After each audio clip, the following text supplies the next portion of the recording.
বিসমিল্লাহির রহমানির রহিম। সুপ্রিয় দর্শক, আসসালামু আলাইকুম। আশা করছি সকলে নিশ্চয়ই খুব ভালো আছো।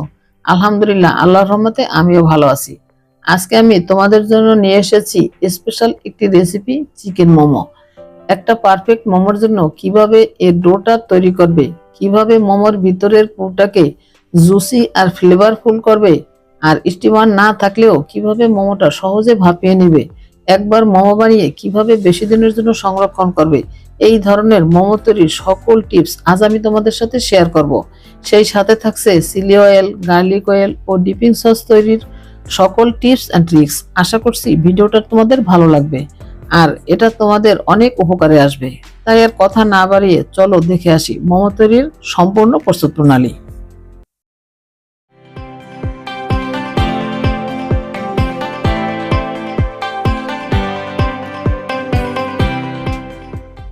সবার প্রথমে মোমোর বাইরের আবরণটা তৈরি করব। সেজন্য আমি একটা ডো বানিয়ে নেব। এজন্য একটি মিক্সিং বোল নিয়ে তার মধ্যে দিয়ে দিচ্ছি ময়দা 3/4 কাপ। প্রথমে দিয়ে দিচ্ছি হাফ কাপ, পরে দিয়ে দিলাম 1/4 কাপ, সাথে দিয়ে দিচ্ছি 1/3 কাপ কর্নফ্লাওয়ার। লবণ অ্যাড করে দিচ্ছি স্বাদ মতো। এবার আমি সবকিছু সামান্য মিক্স করে নিচ্ছি যাতে লবণটা ময়দার সাথে ভালোভাবে মিশে যায়। মোমোর জন্য ডো তৈরি করতে ময়দা আর কর্নফ্লাওয়ারের কম্বিনেশনই তৈরি করতে হবে। শুধু ময়দা বা কর্নফ্লাওয়ার দিয়ে করলে ডোটা পারফেক্ট হবে না আর খেতেও ততটা ভালো লাগবে না। আর দুইটার কম্বিনেশনে তৈরি করলে এর টেস্টটা অনেক ভালো আসে। এবার অ্যাড করে দিচ্ছি ফুটন্ত গরম পানি। মোমো ডোটা তৈরি করার সময় পানিটা এখানে আস্তে আস্তে অ্যাড করবে। পানি যদি তোমরা একসাথে দিয়ে দাও তাহলে পানির পরিমাণ বেশি হয় ডোটা নরম হয়ে যাওয়ার চান্স থাকবে। মোমো ডো বানানোর জন্য কতটুকু পানি লাগবে তার একটি হিসাব বা রেশিও আছে, আর সেটা হচ্ছে তোমরা যে পরিমাণ ময়দা বা কর্নফ্লাওয়ার এই মোমোর ডোতে ব্যবহার করবে পানির পরিমাণ হবে তার অর্ধেকের কিছুটা কম। যেমন ধরো তুমি যদি 1 কাপ ময়দা দিয়ে এই ডোটা তৈরি করো সেক্ষেত্রে তোমাদের পানি লাগবে হাফ কাপ থেকে কিছুটা কম। অবশ্যই এখানে ফুটন্ত গরম পানি ব্যবহার করতে হবে, এতে করে আউটার লেয়ারটা সফট হবে আর খেতেও ভালো লাগবে। পানিটা কিন্তু ঠান্ডা হয়ে গেছে। এবার আমি হাত দিয়ে একটু সামান্য মথে নিচ্ছি। মথে নেওয়া হয়ে গেলে এবার আমি এটাকে পাতলা একটি ভেজা সুতি কাপড় দিয়ে ঢেকে রাখবো 30 মিনিটের জন্য। আমি সুতি কাপড় দিয়ে ঢেকে রাখছি, তোমরা র্যাপিং পেপার দিয়েও ঢেকে রাখতে পারো। এবার আমি মোমোর ভিতরের ফিলিংটা বা পুরটা বানাতে শুরু করব। এজন্য প্রথমে আমার লাগবে চিকেন কিমা, আর এই চিকেন কিমাটা আমি ঘরেই তৈরি করব। তোমরা কিমাটা বাজার থেকে কিনে এনেও ব্যবহার করতে পারো। চিকেন কিমা বানানোর জন্য আমি এখানে চিকেন ব্রেস্ট নিয়েছি 2 পিস।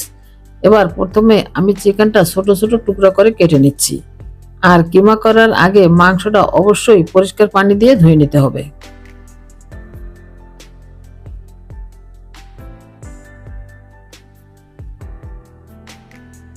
মাংসটাকে ছোট ছোট টুকরা করে কেটে নিয়েছি। এবার একটা বাটিতে তুলে নিচ্ছি। এবার একটি গ্রেটার দিয়ে গ্রেট করে নিচ্ছি। আমি অর্ধেকটা কিমা করে নিয়েছি আর একইভাবে বাকিটাও কিমা করে নিয়েছি।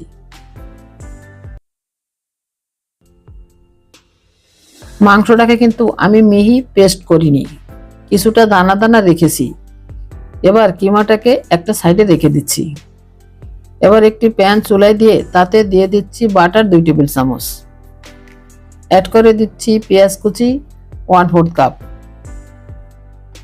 পেঁয়াজটা নেড়ে চেড়ে হালকা বাদামি করে ভেজে নিচ্ছি। অ্যাড করে দিচ্ছি কাঁচামরিচ কুচি 3টি। দিয়ে দিচ্ছি আদা রসুন বাটা 1 টেবিল চামচ। পেঁয়াজ মরিচের সাথে আদা রসুনটা একটু ভেজে নিচ্ছি। এখন অ্যাড করে দিচ্ছি গাজর কুচি হাফ কাপ। ক্যাপসিকাম কুচি দিয়ে দিচ্ছি হাফ কাপ। দিয়ে দিচ্ছি স্বাদ মতো লবণ। এভাবে নেড়ে চেড়ে আরো 2 থেকে 3 মিনিটের মতো ভেজে নিচ্ছি। ভেজে নেওয়া হয়ে গেলে এবার চুলা থেকে নামিয়ে নিচ্ছি।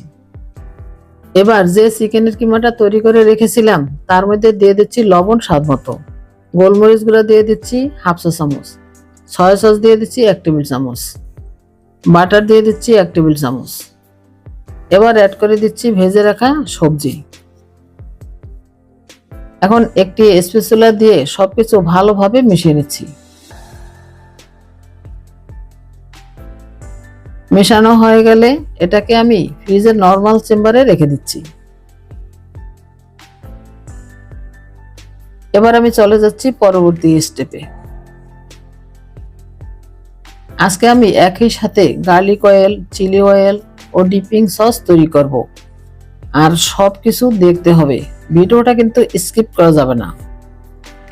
প্রথমে আমি তৈরি করব গার্লিক অয়েল। এজন্য আমি একটি প্যান চুলায় দিয়ে তাতে দিয়ে দিচ্ছি তেল হাফ কাপ, দিয়ে দিচ্ছি রসুন কুচি 1/4 কাপ। এবার রসুনটা বাদামি কালার করে ভেজে নিতে হবে। এ সময় চুলার জাল খুব বেশি বাড়িয়ে দেওয়া যাবে না, মিডিয়াম আছে একটু সময় নিয়ে ভেজে নিতে হবে। রসুনটা বাদামি কালার হয়ে গেলে সাথে সাথে তেল থেকে তুলে নিতে হবে। তেলের মধ্যে বেশি সময় রাখলে রসুনটা পুড়ে যাবে, তাতে কালারটা নষ্ট হয়ে যাবে। এবার তৈরি করব চিলি অয়েল। এজন্য একটি বাটিতে প্রথমে দিয়ে দিচ্ছি চিলি ফ্লেক্স 3 চা চামচ, রসুন কুচি দিয়ে দিচ্ছি 1.5 চা চামচ, সাদা তিল 2 চা চামচ, লাল মরিচ গুঁড়া দিয়ে দিচ্ছি 1 চা চামচ। এবার দিয়ে দিচ্ছি গার্লিক অয়েল।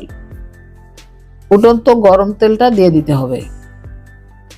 এবার সবকিছু একটু নেড়েচেড়ে মিশিয়ে নিচ্ছি। মেশানো হয়ে গেলে একটা সাইডে রেখে দিচ্ছি। দর্শক, এবার ডিপিং সসটা তৈরি করে নেব। এজন্য একটি বাটির মধ্যে নিয়ে নিচ্ছি সয়া সস 2 টেবিল চামচ, সাথে দিয়ে দিচ্ছি লেবুর রস 2 টেবিল চামচ, পানি দিয়ে দিচ্ছি 2 টেবিল চামচ, 3 টেবিল চামচ দিয়ে দিচ্ছি চিলি অয়েল।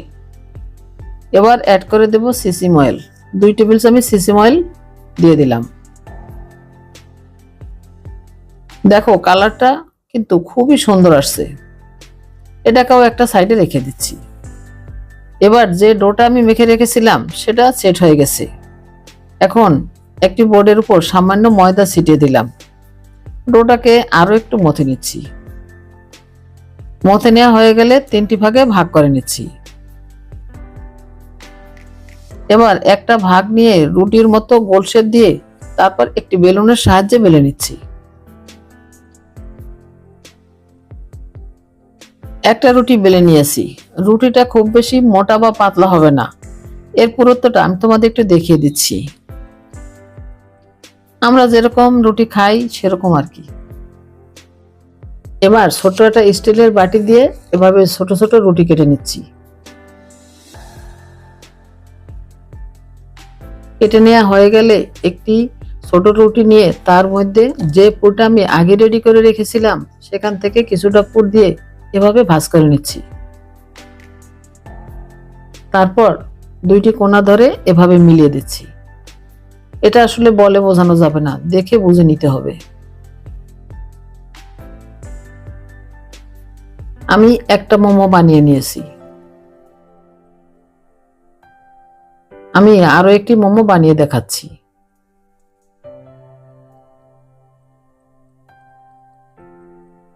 এই তো আরো একটি বানিয়ে নিয়েছি। আর একই ভাবে সবগুলো বানিয়ে নিয়েছি।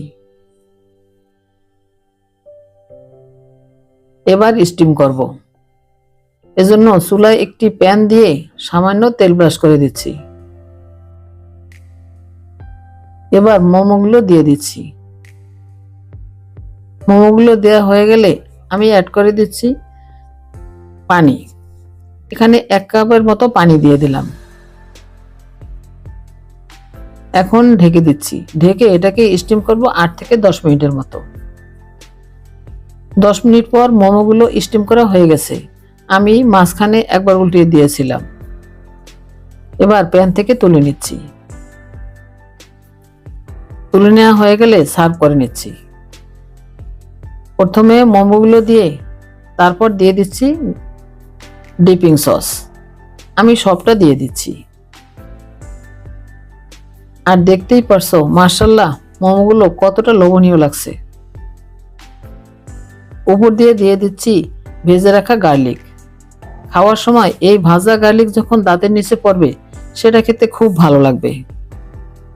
আজকে আমি মোমো তৈরির A to Z তোমাদের সাথে শেয়ার করলাম। আশা করছি একবার হলেও এই রেসিপিটা তোমরা বাসায় ট্রাই করবে। বাচ্চা বুড়ো সকলেই ভীষণ পছন্দ করবে। আজ তাহলে এ পর্যন্তই। সবাই খুব ভালো থেকো। আল্লাহ হাফেজ।